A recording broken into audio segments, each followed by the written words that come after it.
everyone, I am MechaRandom42, your favorite YouTube harpy, and we have a little bit of good news in regards to the Orville. The bad news is, I do not subscribe to the Wall Street Journal, so I cannot actually cover the good news. What the crap? That is kind of one of the biggest, most annoying things I've come across in reading articles and things on YouTube, is that all of the garbage articles that nobody cares about, even the New York Times propaganda pieces about people like Kelly Marie Tran on social media, are all free, but the good ones that you actually want to read are behind a paywall. So let's read what we can. So it says, the Orville and its vintage vibe fill the void for some Star Trek fans. All of them. All Star Trek fans. Really. This is the Star Trek we want. This is the Star Trek we need. And I am so annoyed that I can't just read the full article here. I mean, I've tried to sign in through Google, but you still have to, subscribe. And it's crazy. I'm not going to pay you money just to know what I already know. So we'll read what we can here. It's by John Jurgensen. It came out yesterday. When the sci-fi adventure series The Orville made its debut last year, TV critics opened fire, panning it as a deep space dud, creatively, morally, and ethically bankrupt, and the strangest misfire of the fall season. Yeah, but they were really not watching the show, and they were praising Discovery having not watched it. I mean, I remember hearing and keep hearing and reading all of these articles for Discovery saying, oh, well, the Discovery crew continues to explore and discover, and no, they don't. They don't explore, they don't discover, they just kind of sit around bitching at each other on their ship. And that's not discovering or exploring anything. So critics clearly are not watching these shows. We, the fans, are watching these shows. He goes on to say, still, the Orville survived and thrived. The Fox show about the crew of a spaceship on a mission of exploration and diplomacy, yes, that's what Star Trek is, had support from a surprising group of allies, Star Trek fans, including some of those who rebelled against the Star Trek Discovery TV series introduced at the same time. Yeah, we did. We absolutely did. So, here's the thing. Here's why we rebelled. We rebelled because Discovery is not Star Trek. Discovery is Star Trek in name only. Discovery is the cheap knockoff version. You see those cheap Chinese toys where they have Yoda with Mr. Miyagi's face on it, and they have Luke Skywalker looking like Daniel from Karate Kid, and they call him Karate Farmer. Just the bad knockoff versions. They're kind of like hybrids of other things, and that is what Discovery is. It is the bad knockoff Star Trek, even though it's the officially licensed one. And it's kind of sad that so many actual Star Trek people are jumping ship and working over on the Orville instead. All the people behind the scenes. You got people like Manny Coto, Brennan Braga, Rick Berman. These sort of people would rather work on something that is not in the franchise. that is not the officially licensed franchise. And it just goes to show you how off the mark Star Trek Discovery really is to Star Trek fans. And, I'm not going to rag on Discovery so much on this video. I do want to praise the Orville. It is such an amazing show because it is exactly the void of Star Trek. It is like discovering, hey, there's a whole new season of Star Trek that I never knew existed. There's all these adventures of this kind of the misfit crew that has to go around charting things. They're not the flagship. They're not the biggest ship. They're not the best ship. But they're perfectly fine. And that's one of the things that you kind of forget about in the Star Trek universe, because they go around focusing on the flagships or the biggest and best and brightest. And or at least for the most part, for the mainstream, like TOS and TNG, we're focusing on the best and the brightest. But there's other people out there, and I think this is one of the things that Star Trek Discovery on CBS All Access, one of the things that they're trying to do is bring in, with their animated series, they're trying to bring in the lower deck crews, which is great. We already had an episode of that called Lower Decks or something. I think it was called on TNG. I want to know what the B team is like. I want to know what the other ships are doing. I want to know, what type of missions the other ships are getting up to. And I want to see the fun. I want to see people out there enjoying their jobs. I want to see people out there working together to explore space. I don't want to see Michael Burnham going after everybody like she's the smartest person in the room, and she's not. She's walking around like her shit doesn't stink, and guess what? It does. It does.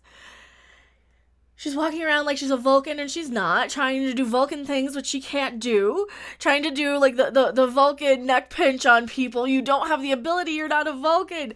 And that's one of the things that I really, really hated about Discovery, because they just don't get it. They don't get what made Star Trek great. And then yes, there's gonna be your Discovery defenders, and you're gonna have like a lot of the people who love the show. That's fine. Don't watch my channel if you love Discovery. I am not going to say anything nice about Discovery until it gets canceled. You know, there's so much better science fiction out there than Discovery. It's not even good as a science fiction generic TV show. And this is what I say all the time. It is just, Discovery is just Star Trek with the Star Trek logo slapped on everything so that you're reminded you're watching Star Trek. Whereas the Orville, I don't need to be reminded that I'm watching, you know, Star Trek basically with the Orville, because it looks like it feels like it acts like it. It hits all the right notes, you know. It's kind of like, it's kind of like discovering, here's a food analogy. It's kind of like buying frozen Stouffer's lasagna your whole life and then realizing, oh wait, but Walmart's tastes better. I will just buy Walmart's generic frozen lasagna. It tastes more like how I make it at home. It is kind of like that, where you find like the generic knockoff version is sometimes better. And it breaks your brain for a second.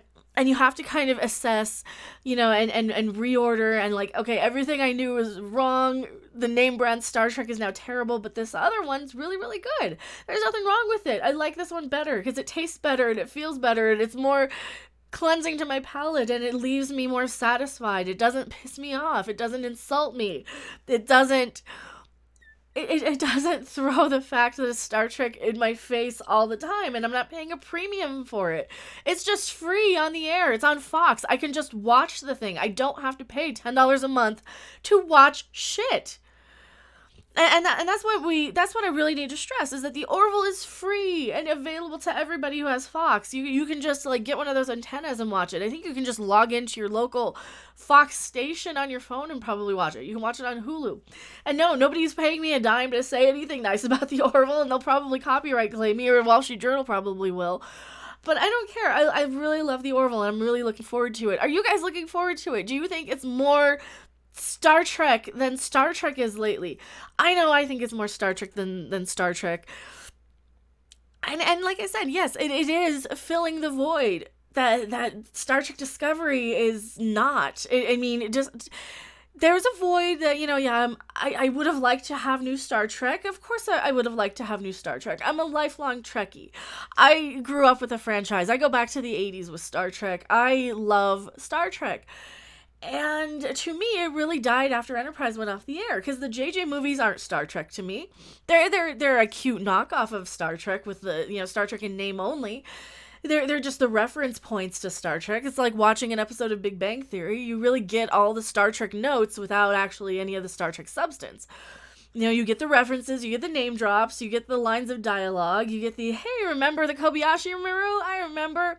Hey, remember Spock? I remember. You know, you get the references, and that's what Star Trek Discovery is really, really, really, like, it's like, that's what they focus on. I don't want to say they're good at it, because they're not good at it, but they focus on the references. They focus on throwing a Gorn skeleton in Lorca's man cave, even though he shouldn't have seen the Gorn yet, or referencing, like, something like, you know, the Defiant from the mirror that got lost into the mirror universe, you know, and it's like, yes, we get it. We get that you guys can reference Star Trek. Everybody can reference Star Trek. My cat can reference Star Trek.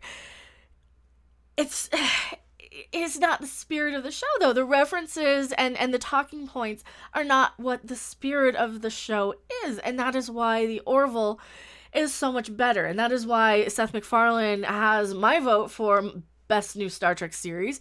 Out of the two of them, it's definitely more Star Trek than Star Trek. They get the heavy topics. They get the spirit of Star Trek, and then they also update it a little bit. They take the stick out of their ass with the whole stuffy, oh, we only read books, and we only watch plays, and we only read Shakespeare sort of thing that Next Generation had going for it, which was fine. I love that about Next Generation.